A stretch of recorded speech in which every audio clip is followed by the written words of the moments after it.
जय हिंद जय भारत। और आप देख रहे हैं इस समय एबीपी न्यूज। मेरा नाम है दिनेश गर्ग जैन कड़वे सवालों। और बता दूं अभी मौजूद हूं भारत देश की राजधानी दिल्ली के अंदर और होलंबी खुर्द ये जगह है द मान स्कूल के प्लेग्राउंड में। उस समय अगर उस रोड की मैं बात करूं, स्कूल का मेन स्कूल वहां पर है और स्कूल का प्लेग्राउंड है यहाँ पे। मेरे पीछे देख सकते हैं तमाम यहाँ पर एक कंपटीशन चल रहा है, लाइक मैच कंपटीशन कह सकते हैं। यहाँ पर करण जी मेरे साथ हैं, यहाँ पे हेड मास्टर हैं स्कूल में। और क्या तैयारियां हैं, किस तरीके से ये आज जो प्रोग्राम चल रहा है उसके बारे में थोड़ा सा जानना चाहेंगे हम।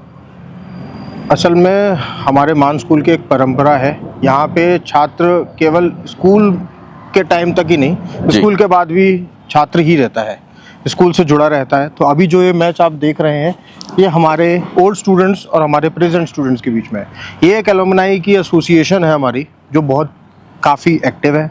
और ये इस तरीके के हम लोग इवेंट्स और फंक्शंस करते रहते हैं, जहाँ हमारे ओल्ड स्टूडेंट्स हमारे प्रेजेंट स्टूडेंट्स आपस में गेट टुगेदर करते हैं।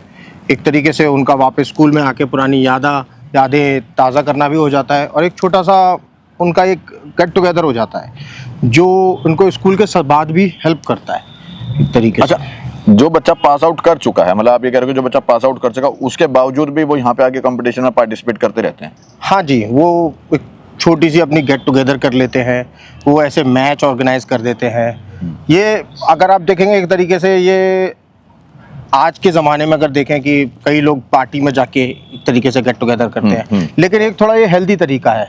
एक मैच खेल रहे हैं, हेल्प भी बन रही है, एक अच्छे तरीके से भी कर रहे हैं, और दूसरा एक तरीके से मेल मिलाप भी हो रहा है, आपस में एक तरीके से एक दूसरे से मिल भी रहे हैं। और इससे एक तरीके से नेटवर्किंग भी डेवलप हो रही है।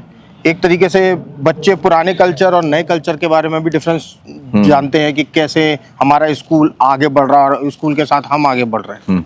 अच्छी बात है। देखिए यहाँ पे इधर आएंगे थोड़ा सा। अभी तक ऐसा बहुत कम या ना के बराबर कह सकते हैं हम कि क्या नाम है किसी स्कूल की इस तरह की कोई तैयारियां रही हो कि क्या नाम है जो बच्चे पास आउट करके जा चुके हैं उनको एक बार रिकॉल करके दोबारा बुलाएं और नए बच्चों के साथ एक बार उनका कोलैबोरेशन करा करके वहां पे किया जाए।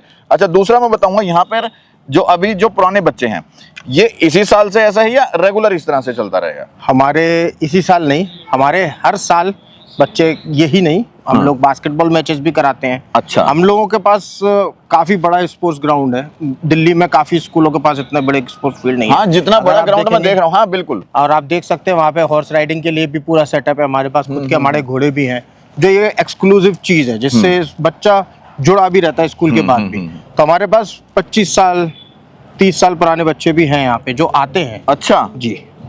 अच्छा, और क्योंकि क्रिकेट एक ऐसी चीज है कि ठीक है हर स्कूल के अंदर कहीं ना कहीं मतलब आपको क्रिकेट के लिए, इसके अलावा और स्पोर्ट्स में अपने पास क्या क्या मतलब यहाँ पे? हमारे पास लगभग 12 स्पोर्ट्स हैं जी। बास्केटबॉल की हमारे पास इंडिया की one of the best team है स्कूल लेवल पे। हमारे 2 बच्चे इंडिया भी खेले हैं अभी। अच्छा। हमारे पास बैडमिंटन की बहुत अच्छी टीम है। हम फुटबॉल में अपकमिंग टीम है। स्विमिंग हमारे पास हमारा खुद का पूल है जो बहुत सारे स्कूलों में नहीं है।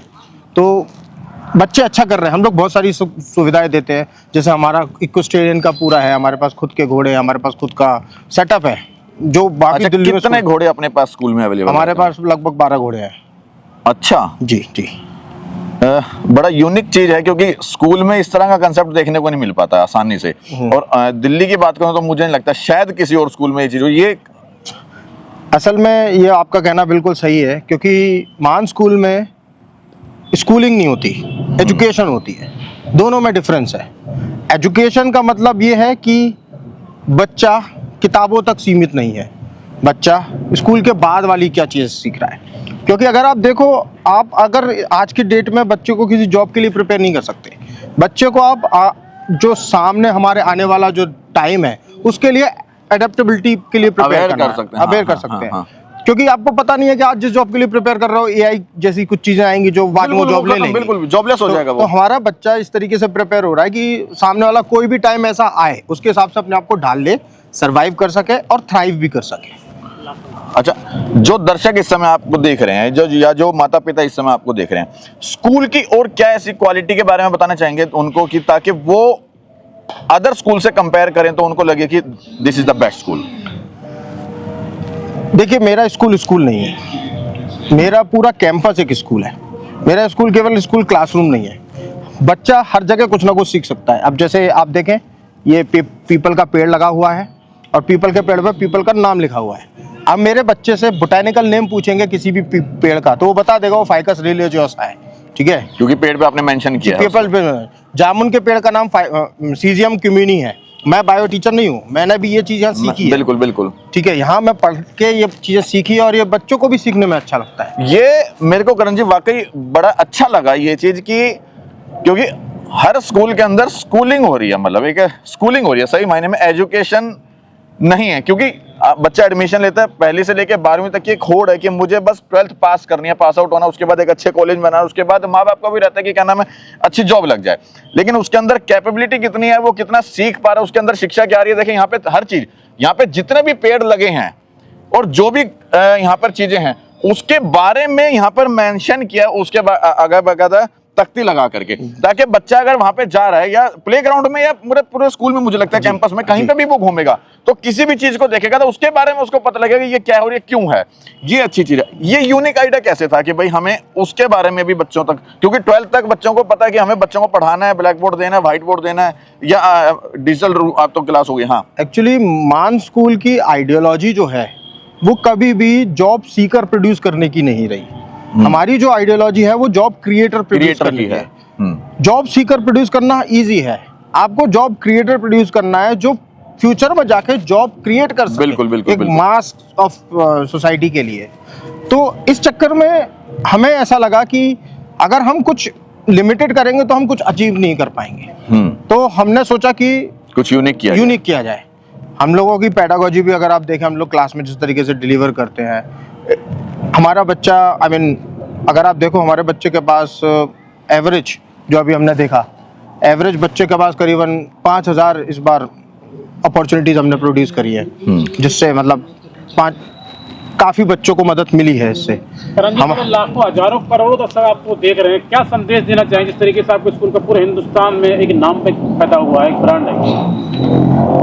संदेश तो मेरा यही है कि स्कूल बहुत है इस दुनिया में, मैं तो बोलूंगा सब स्कूल अच्छा कर रहे हैं, सब स्कूल अच्छा करने की कोशिश कर रहे हैं, अपने तरीके से बेस्ट करते हैं, किसी भी इंटेंशन अच्छी नहीं है। लेकिन मुझे ऐसा लगता है कि अब एक सारे हम लोगों को, जैसे मैं भी एक अध्यापक रह चुका हूँ, मुझे ऐसा लगता है कि अगर मैं बच्चे को आज भी एक जॉब सीकिंग मेंटालिटी के अकॉर्डिंग प्रोड्यूस करूंगा या उसको बनाऊंगा, तो मैं एक तरीके से अपने देश के साथ और एक बच्चे के जीवन के साथ भी गलत कर रहा हूँ। बिल्कुल। मुझे बच्चे की जो स्ट्रेंथ है उस पर काम करना है, उसको और अच्छा करना है और वीकनेस को हाईलाइट ना करना, हाईलाइट ना करके उस वीकनेस की वजह से उसकी पर्सनैलिटी पे क्या इफेक्ट पड़ रहा है उसको कम करना है। अच्छा करण जी, पर्सनल एक चीज मैं पूछना चाहूँ, आपने बताया कि पहले आप टीचर भी रह चुके, किस सब्जेक्ट के आप टीचर थे और कौन से स्कूल में थे आप पहले? मैं मान स्कूल से पहले मैं देहरादून में एक स्कूल में था। हाँ। मैंने अपना करियर जो स्कूल का है वो मैंने 22 साल की उम्र में चालू किया था। और असल में मैं टीचर बना भी इसीलिए हूँ क्योंकि मुझे इस तरीके से मैं ज़्यादा फेल हुआ हूँ, बहुत बार फेल हुआ हूँ। तो इससे मुझे ये पता है, मैं बच्चे को ये सिखा सकता हूँ कि कैसे फेल नहीं होना है। बिल्कुल कैसे फेल नहीं होना है। तो एक्चुअली मेरा टीचिंग ज्वाइन करने का भी रीज़न यही था कि मुझे ऐसा लगा कि राइट टाइम पे मुझे राइट मेंटरशिप नहीं मिली जो मिल सकती थी। एक कुछ सोसाइटी में कुछ प्रोफेशन थे, उनको लेना था, उन्हीं के अकॉर्डिंग में चला। मुझे ऐसा लगता है, और जब मैंने ये टीचिंग ऑप्ट करी तो मैंने सोचा किसी भी बच्चे को ऐसा नहीं छोड़ूंगा कि उसको गाइडेंस के बिना वो आगे जा पाए। गाइडेंस देना है, ठीक है। मुझे ऐसा लगता है इवन टीचिंग का पर्पस भी वो नहीं है जो नॉलेज आप बुक में दे रहे हो, वो तो बच्चा आज की डेट में क्लिक करके ले सकता है फ़ोन पे। बच्चे को गाइडेंस इज़ वेरी इंपॉर्टेंट। हमारे स्कूल में अब यही अलग है, हमारे स्कूल में बच्चा गाइडेंस के साथ जा रहा है। उसको यही नहीं बोला जा रहा कि IIT कर लो, तुम सही कर लोगे। अच्छा कर रहे हैं IIT, ऑफेंस नहीं है IIT से, लेकिन मुझे ऐसा लगता है कि इसके बाहर भी दुनिया है कि हर 5% या 4% लोग इंजीनियर बन जाते हैं, डॉक्टर बन जाते हैं, लेकिन 95% लोग क्या करते हैं? उनके लिए क्या है? कम से कम मेरे बच्चे के पास 24 घंटे जीने के लिए, 24 घंटे में कुछ करने के लिए है और मैं इससे खुश हूँ। मेरे यहाँ पे बच्चा सवेरे 5:30 बजे उठ जाता है, अपने आप चला जाता है स्पोर्ट्स पे, ग्राउंड पे आ जाते हैं। वो रात में 1 बजे तक म्यूजिक की प्रैक्टिस करके सवेरे फिर 5 बजे उठ के जा सकता है। तो मेरे पास हर बच्चे के पास हर घंटे में कुछ ना कुछ करने के लिए है, ये मैं अपने बच्चे को सिखा सकता हूँ। और जगह अगर मैं देखूं, ये थोड़ा मुश्किल पाते हैं आजकल बच्चे, बिल्कुल है, बोर हो जाते हैं, किताबों तक सीमित है ना, बोर हो जाता है कि अब क्या करेंगे। अच्छा एक चीज और, जैसे आपने बताया, ठीक है, अच्छी चीज है कि यहाँ पर हम एजुकेशन के साथ साथ में काफी चीजें यहाँ पे हैं। जब कोई नया बच्चा या माता पिता जो देख रहे हैं अभी आपको, वो चाहेंगे कि इतनी सारी बातें सुनने के बाद मुझे लगता है कि ऑब्वियसली बात है, कोई भी माता पिता चाहेगा कि ठीक है मेरे बच्चे का एडमिशन मान स्कूल में, क्या प्रोसेस रहता है? मतलब वहाँ पे भी सिर्फ एक टेस्ट लिया जाता है वही किताबों का, या कुछ और मतलब एडमिशन के टाइम पे?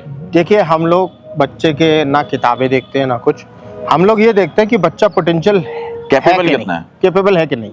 क्योंकि हमारे स्कूल में एक चीज पे बिलीव करता है कि हम केवल अच्छे बच्चों के लिए टीचर नहीं है। वही मेरा जो वही वीक सवाल बच्चे था। हैं, हाँ, मान लो उनके वो भी बच्चा टीचर। कैपेबल नहीं है, ठीक है, हमारे यहाँ टीचिंग ये मानी जाती है, ये नहीं मानी जाती कि 90% से 95% कितने बच्चे आ गए। हाँ, हमारे यहाँ टीचिंग का मतलब ये है, जो बच्चा 50% से पे था वो 80% पे कितना आ गया, जो बच्चे 140 किलो का था वो 95 किलो पे आ गया। मतलब हम ये मान लें कि बच्चा एजुकेशन में वीक था किसी स्कूल के अंदर, कोई बात नहीं, और उसका या यूं कहें कि मतलब हुनर के तौर पे भी वो वीक था, तो वो एडमिशन यहाँ पे हो जाएगा। देखिए, बच्चे में करने की चाह होनी चाहिए और माँ बाप का मन होना चाहिए कि वो बच्चे के साथ कुछ अच्छा करना चाहते हैं। मेरे पास एक बच्चा है मिजोरम से, उनका 140 के आसपास वजन था और उन्होंने 6 महीने में करीबन अपना 35 किलो के आसपास कम किया है वजन। मेरे लिए ये भी एजुकेशन है, ये भी पढ़ाई है। उस बच्चे के अलग चैलेंजेस हैं। वो बच्चा अगर IIT में जाके इंजीनियर भी बन जाए तो जिंदगी भर अपनी हेल्थ से स्ट्रगल करेगा। बिल्कुल, बिल्कुल, लेकिन उसके लिए ये विक्ट्री है और हमारे लिए मैं कहता हूँ IIT में क्या वो दुनिया के किसी भी फील्ड में चले जाए तो तब भी वो अपनी बॉडी को लेकर तो चैलेंज करेगा, क्योंकि उसकी बॉडी उसका साथ नहीं दे रही है। हाँ, एग्जैक्टली। तो यही हमारे यहाँ है, हमारे यहाँ यही देखा जाता है कि जैसा कि मैंने आपको पहले बताया, स्ट्रेंथ को और स्ट्रेंथ करते हैं हम, और वीकनेस को ऐसा करते हैं कि वीकनेस से उसकी पर्सनालिटी पे ज़्यादा इफेक्ट ना आए। मेरे पास कई बच्चे हैं जो ज़िंदगी में स्टेज पे कभी बोले नहीं है, लेकिन वो जहाँ से जब जाते हैं तो इतने कॉन्फिडेंट होते हैं कि वो स्टेज पे ही नहीं, कोई भी मंच उनको मिले तो वहाँ पे अच्छा कर सकते हैं। अच्छा लगा करण जी आपसे मिलकर, और मुझे अच्छा लगा इनकी बातें सुन के, जिस तरीके से इन्होंने द मान स्कूल के बारे में मुझे रिप्रेजेंट किया और यहाँ की चीज़ें बताई कि बच्चे को स्कूल के अंदर एजुकेशन तो हर स्कूल दे रहा है। मैं कहता हूँ कि वो अगर नगर निगम का भी स्कूल है, एजुकेशन तो बच्चे को वो भी दे रहा है, क्योंकि उनका भी काम है कि अपने पहली से लेकर 5वीं तक बच्चों को पढ़ाना है। उसके बाद अगर हायर स्कूल की बात करूँ तो पहली से लेकर 12वीं तक उनको पढ़ाना है, लेकिन बच्चे को सिखाना है। गलत तो नहीं कह रहा ना? बच्चे को पढ़ाने में और सिखाने में दोनों चीजों में फर्क है। मुझे लगता है कि यहाँ पर पढ़ाने के साथ साथ सिखाने पे बहुत ज्यादा तरीके से जोर है, तभी जो बच्चा जैसे बताया कि मिजोरम से जो आया है वो 120 किलो का, आप मुझे बता रहे थे 140 किलो का, तो अब 115 किलो के आसपास है, क्योंकि वो कहीं ना कहीं अपनी बॉडी को लेकर हमेशा चैलेंज करता। अगर वो यहाँ से 12th पास कर भी लेता, यहाँ से का मेरा कहने का मतलब है दिल्ली के किसी भी स्कूल से अगर वो स्कूलिंग कर भी लेता तो लाइफ टाइम अपनी वो चैलेंजेस करता अपनी बॉडी को लेकर के। लेकिन अगर यहाँ पर इस चीज को लेकर भी उसको फायदा हुआ है तो एक शिक्षा, मैंने फिर वही कहा, 12th अपनी कोई भी कहीं से भी पूरी कर लेगा, लेकिन जो चैलेंजेस लाइफ में आने वाले हैं उनको किस तरीके से फेस करना है, वो द मान स्कूल बहुत अच्छे से उन चीजों को इंप्रूव कर रहा है। आप देख रहे थे इस समय ABP न्यूज दिनेश गर्ग के साथ। नमस्कार।